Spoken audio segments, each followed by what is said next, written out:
Good day. My topic is all about The Prophet by Khalil Gibran, Tiny Teeth by Gabriela Mistral, and To Nature by Rabindranath Tagore.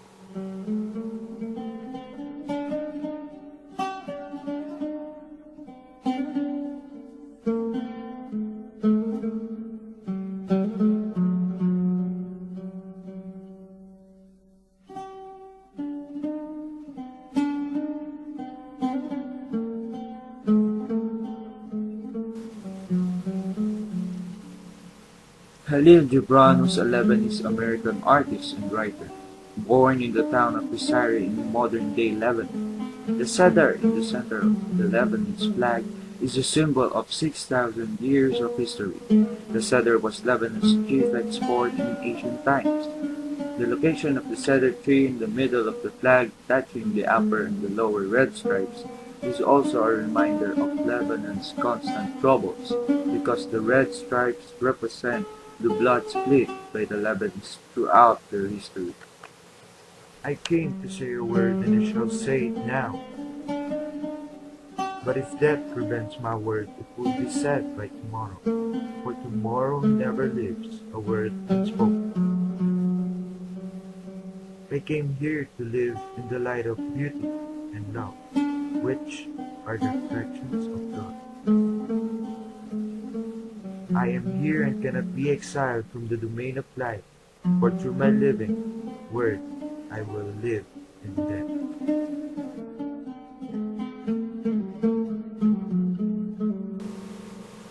In the Arab world, Gibran is regarded as a literary and political rebel. His romantic style was at the heart of Renaissance in modern Arabic literature, especially prose poetry, breaking away from the classical school. In Lebanon, he is still celebrated as a literary hero. He is chiefly known in the English-speaking world for his 1923 book The Prophet, an early example of inspirational fiction, including a series of philosophical essays written in poetic English prose. It grew markedly during the 1960s with the American counterculture, and then with the flowering of the New Age movements. It has remained popular with this and with the wider population to this day. The Prophet is a book of 26 prose poetry essays that begins with a man named Al-Mustafa living on an island called Orphalese. Locals consider him something of a sage, but he is from elsewhere and has waited 12 years for the right ship to take him home. From a hill above the town, he sees his ship coming into the harbor and realizes his sadness at leaving the people he has come to know. The elders of the city ask him not to leave. He is asked to tell of his philosophy of life before he goes. To speak his truth to the crowds gathered. What he has to say forms the basis of the book. In the sweetness of friendship, let there be laughter and the sharing of pleasures. For in the dew of little things, the heart finds its morning and its refreshing. To understand the heart and mind of a person, look not what he has already achieved, but what he aspires to be.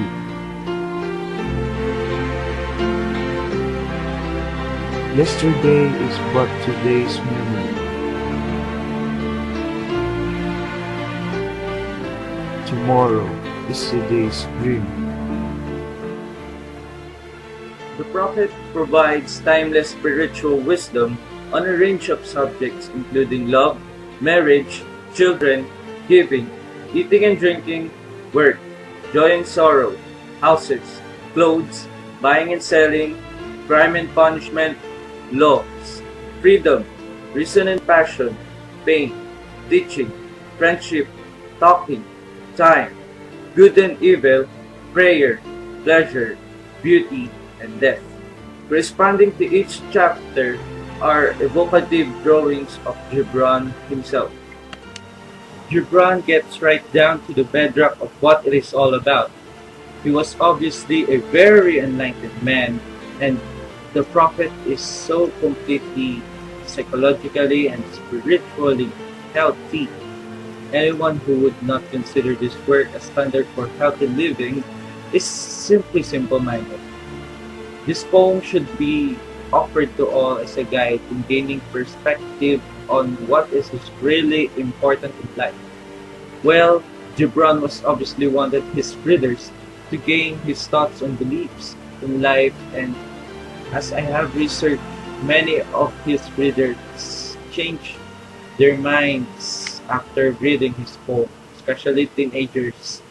This poem is a free-verse poem and it is not that flowery compared to the others, so everyone can understand the mystery behind its words.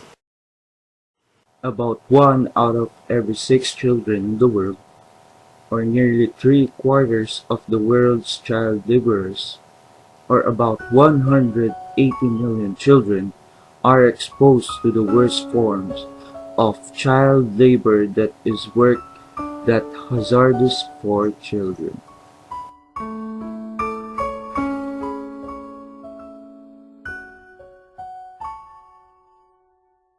Mistral was born in Vicuña, Chile.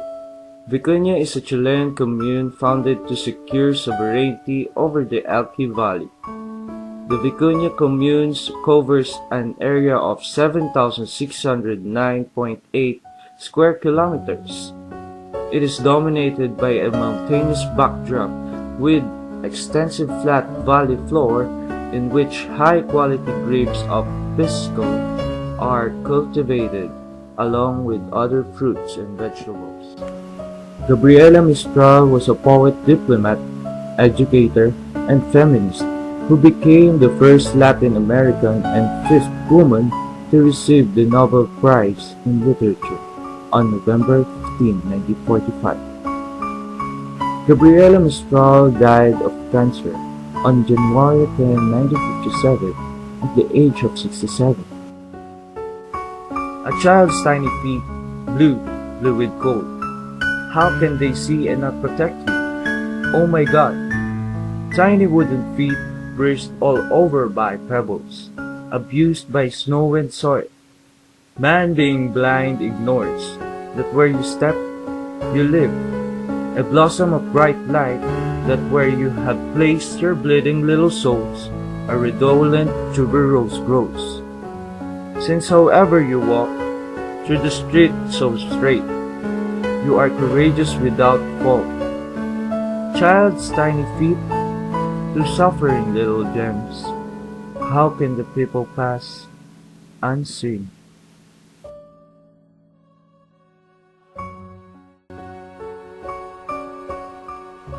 This poem actually talks about children that were sent to work in an early age to help their families. In this poem, the author called the people's attention to protect and give importance to children, to protect their innocence, and that as older people, we are the ones who are responsible for giving them a society that will shelter, support, and secure them. Gabriel Mistral uses diction well in this poem. The variation in the complexity of the words really help add to the imagery. By using unfamiliar words, the reader can picture what is happening. Diction is an excellent way to capture a reader's attention, because if they don't know the meaning of the word, it will stimulate them to either look it up or try to figure out what it means in the next context of the poem. This is an easy way to get your audience to really analyze your work.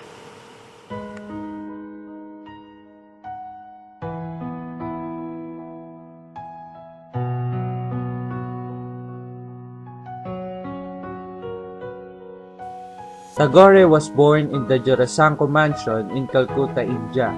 Calcutta or Calcutta is the capital of the Indian state of West Bengal. Calcutta has an eminent place in the history of American diplomacy. as one of the oldest American consulates anywhere in the world, and the oldest in India Link. Tagore is one of the greatest writers in modern Indian literature. Bengali poet, novelist, educator who became the first Asian winner of the Nobel Prize for Literature in 1913.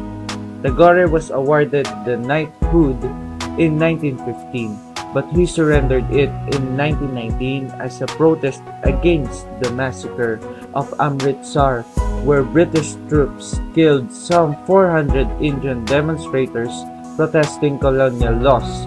Tagore's reputation in the West as a mystic has perhaps misled his Western readers to ignore his role as a reformer and critic of colonialism. Thou tanglest my heart in 100 nooses of love. What is this thy play? It is but a little feeble life. Why so many bonds to bind it? At every turn and every moment, thou winnest my love with thy wiles, but hast none to give, thou stiller of hearts. I wander about in search of thy heart, O cruel nature, so many flowers, such light, such songs and scents. But where is love? Hidden in the wealth of thy beauty, thou laughest while we weep. Half open, half veiled, thy face is the abode of mystery. To the heart it brings the ache of love, mingled with fear. Thy ever-new faces pass understanding, and the heart is filled with laughter and tears.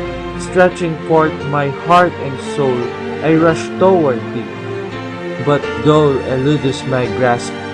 I see the slight, sweet, mocking smile on thy sun-red lips. If I wish to flee, thou spreadest thy nets for my feet. What arts, what strength, fleet-footed, quick of tongue. The poem actually does not have rhymes and patterns. At first, I thought that the poem is about the nature itself because of the title. But if you read the content of it, it's about a man who was confessing his past experience in love to the nature. He was asking the nature where the true love is. And in the lines, half open, half veiled thy face is the abode of mystery. To the heart, it brings the ache of love, mingled with fear. The writer meant that he has a fear to love again because he wasn't sure whether that love is the true one or it will only bring him another failure because he doesn't know the mystery behind it. Tagore uses diction well in his poem, like Mistral in the Tiny Feet. And because it is figurative, it became more effective. Readers will curiously search for the diction to know the meaning behind this figurative poem. This is all my report and thank you for watching.